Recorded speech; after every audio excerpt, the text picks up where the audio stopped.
오순절을 지키러 왔다가 베드로의 설교를 듣고 예수 그리스도를 받아들인 사람들이 다시 로마로 돌아가 교회를 세우게 된 것입니다.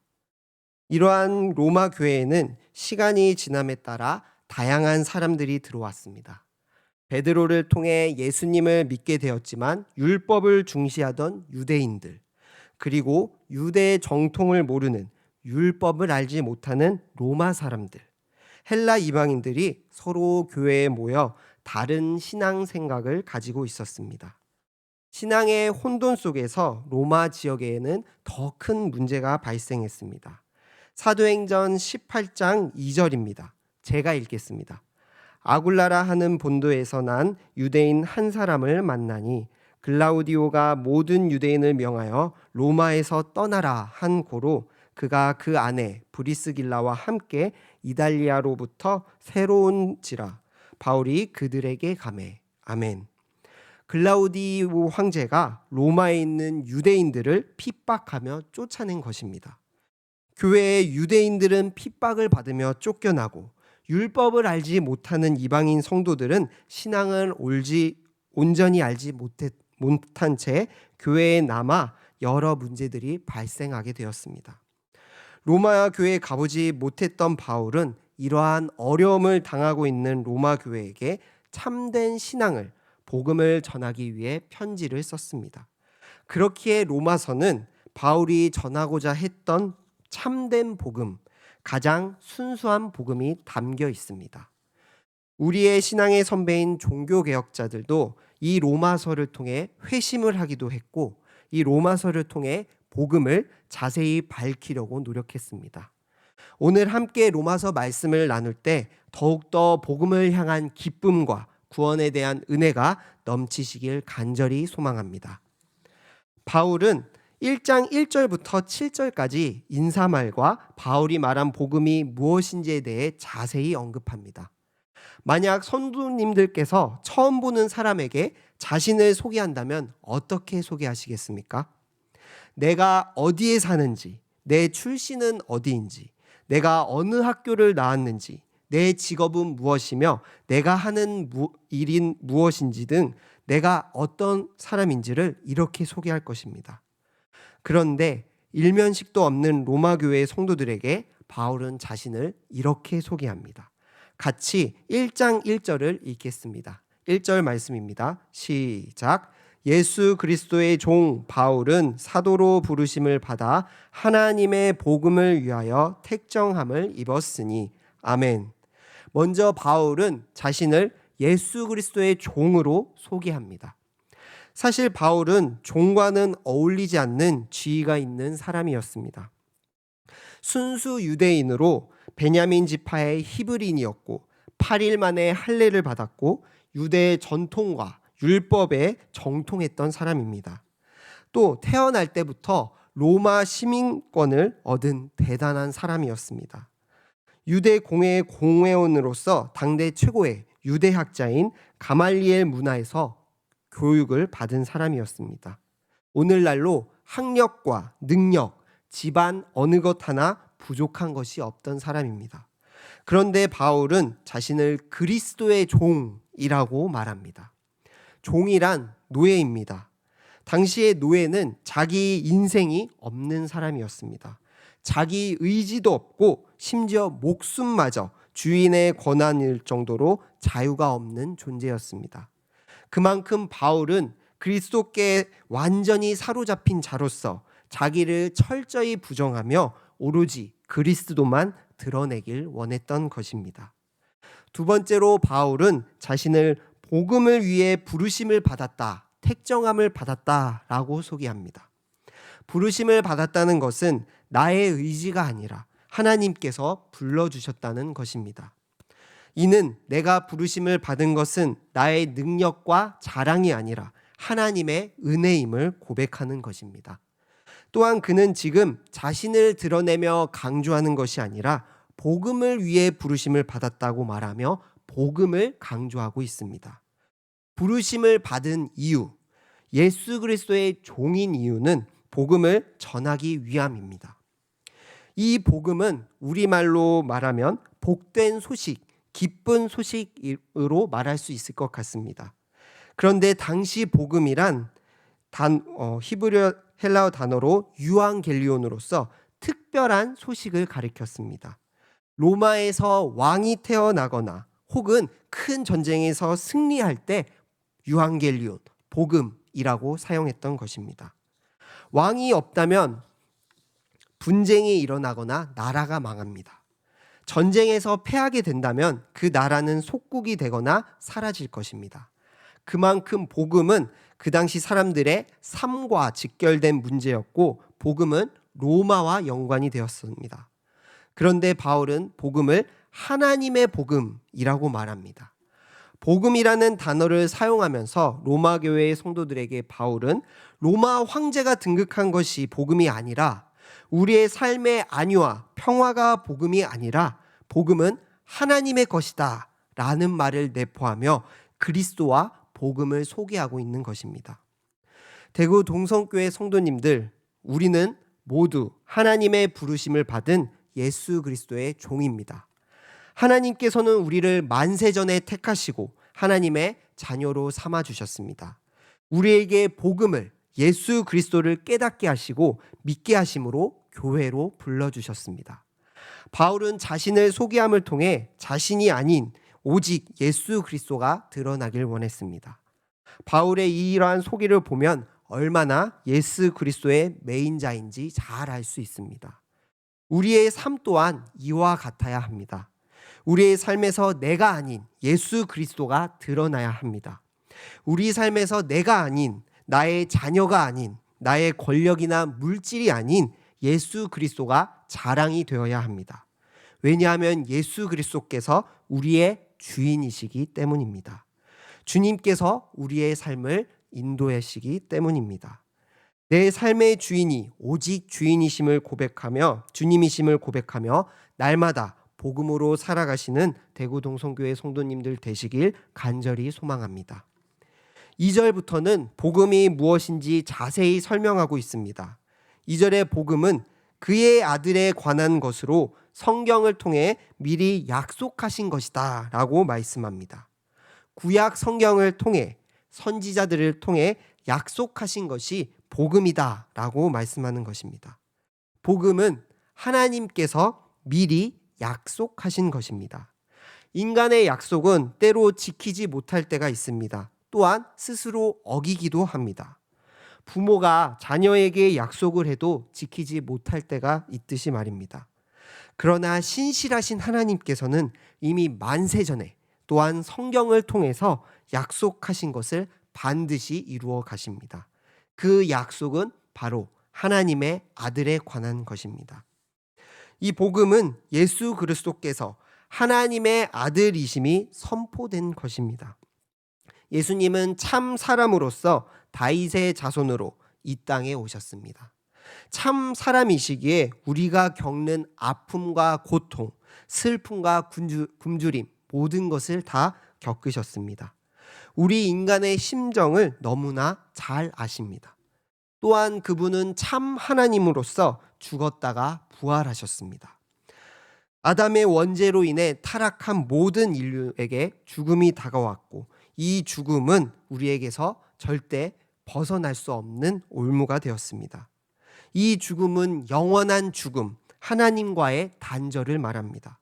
이 죽음을 해결하실 수 있는 분은 오직 하나님 한 분밖에 없습니다. 그렇기에 하나님의 아들이신 예수 그리스도께서 죽으시고 부활하심으로 그 죽음을 이기시고 우리에게 생명을 허락하신 것입니다. 이것이 복음입니다. 한마디로 복음을 정의하면 우리 주 예수 그리스도 그분 자체이십니다. 우리에게 주어진 구원의 복된 소식은 모두 예수 그리스도를 말미암은 것이기 때문입니다. 복음을 안다는 것은 예수 그리스도를 아는 것이요 예수 그리스도를 바르게 아는 것과 같습니다. 이단들은 참 하나님이시자 참 사람이신 예수님을 부인하거나 왜곡하려고 했습니다. 우리는 날마다 그렇기에 복음을 가까이 해야 합니다. 힘써 예수 그리스도를 알아야 합니다. 바른 복음, 예수 그리스도만이 우리의 구원이시기 때문입니다. 세상의 어떤 인간도, 심지어 황제라 할지라도 단 한 사람도 구원해 줄 수 없습니다. 세상에 어떤 영향력이 있는 인물일지라도 스스로를 구원하지 못합니다. 예수 그리스도께서 참 인간의 몸으로 오셔서 모든 죄를 지시고 십자가에 죽으시고 죄의 값을 치르셨습니다. 또한 부활하셔서 죽음과 사탄의 권세에서 우리를 구원하셨습니다. 이러한 죽음을 이기심으로 말미암아 하나님의 아들이라 선포되신 것입니다. 그분이 우리의 주인이십니다. 그분이 우리를 구원하실 수 있는 유일한 구세주이십니다. 구세주이신 예수 그리스도를 믿을 때 우리에게 큰 변화가 일어납니다. 5절에서 7절은 복음, 이 예수 그리스도를 통해 믿는 우리가, 성도가 어떻게 되었는지 말씀하고 있습니다. 예수 그리스도를 믿음으로 바울처럼 우리 또한 주님의 것으로 부르심을 받았습니다. 하나님의 사랑하심을 받아 성도로 부르심을 받았습니다. 하나님의 사랑하심을 받아 교회의 부름을 받았습니다. 이 모든 것이 하나님의 은혜입니다. 영원히 죽을 수밖에 없는 죄인인 우리를 죽음에서 구원하심도 은혜요. 하나님을 알지 못했던 나를, 이방인이었던 나를 성도로 삼아주신 것도 은혜입니다. 하나님이 나를 사랑하신 것도 은혜이고 하나님이 나의 주인이 되어주신 것도 은혜입니다. 날마다 하나님의 은혜를 생각하며 살아가시길 소망합니다.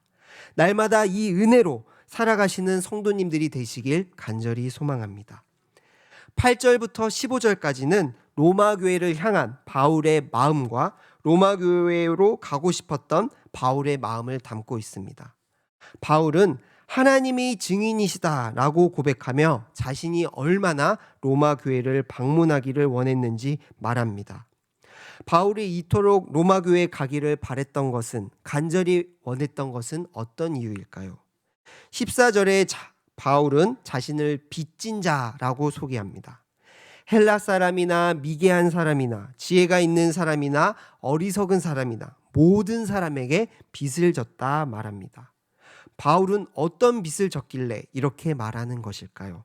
바로 복음의 빚을 졌습니다. 18절 말씀을 다 같이 함께 읽도록 하겠습니다.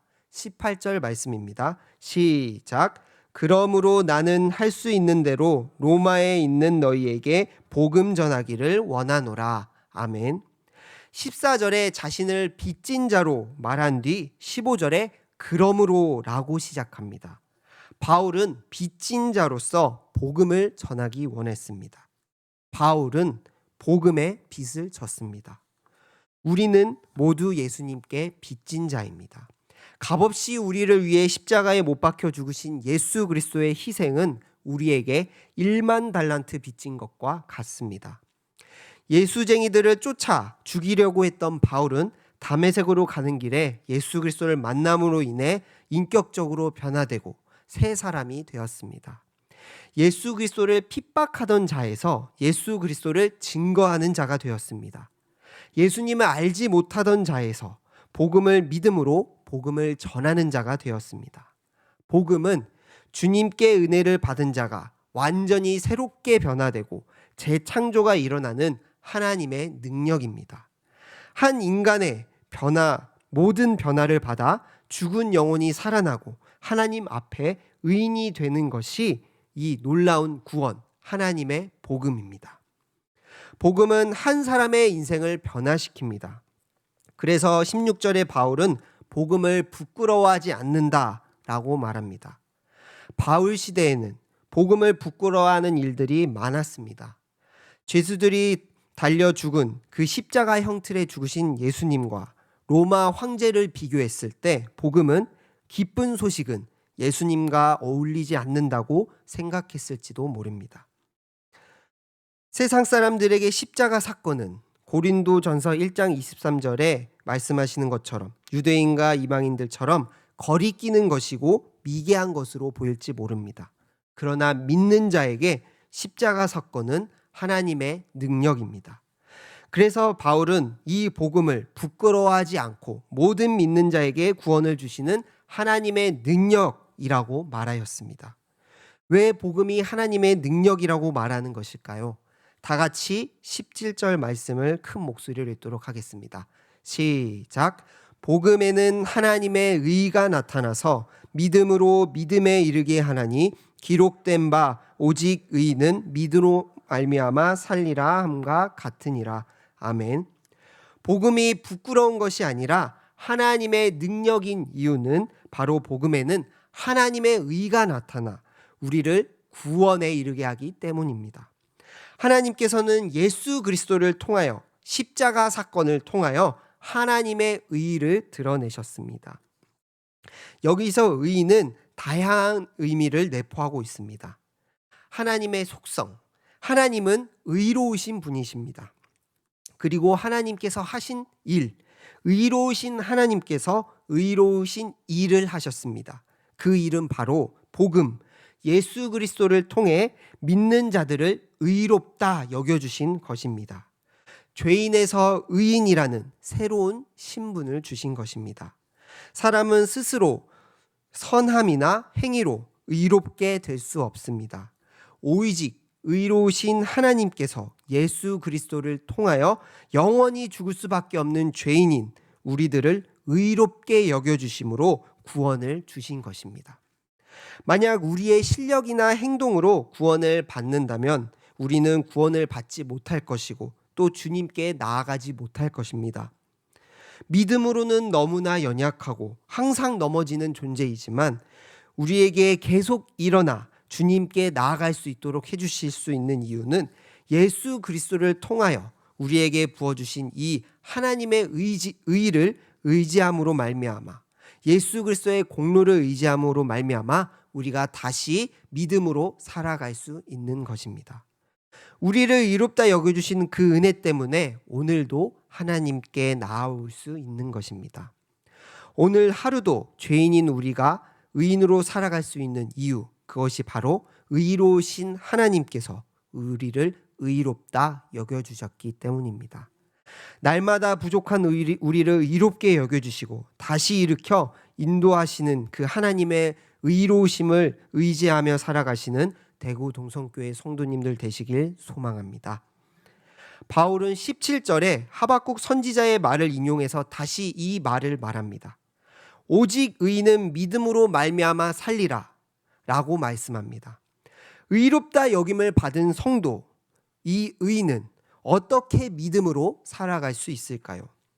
하박국서를 살펴보시면 하박국 선지자의 호소와 여호와 하나님의 대답이 계속 반복되어 있는 것을 알 수 있습니다.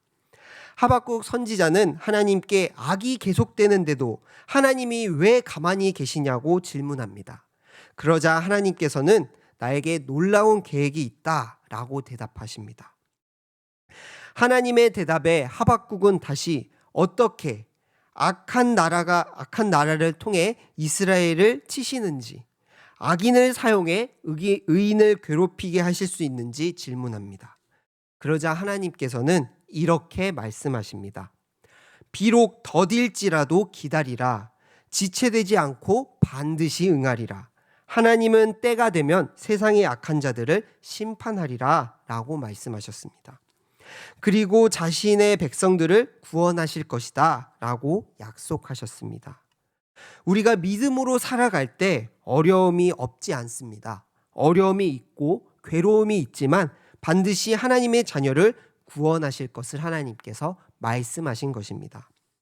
반드시 심판과 구원이 있으니 믿음으로 기다리라는 말씀을 믿은 하박국 선지자는 비록 바벨론의 군대가 쳐들어와서 무화과 나무가 무성하고 포도나무에 열매가 없고 양과 소가 없어도 여호와 하나님으로 즐거워하였습니다. 하나님께서 의인을 구원하신다는 그 약속을 붙잡았기 때문입니다. 그렇습니다.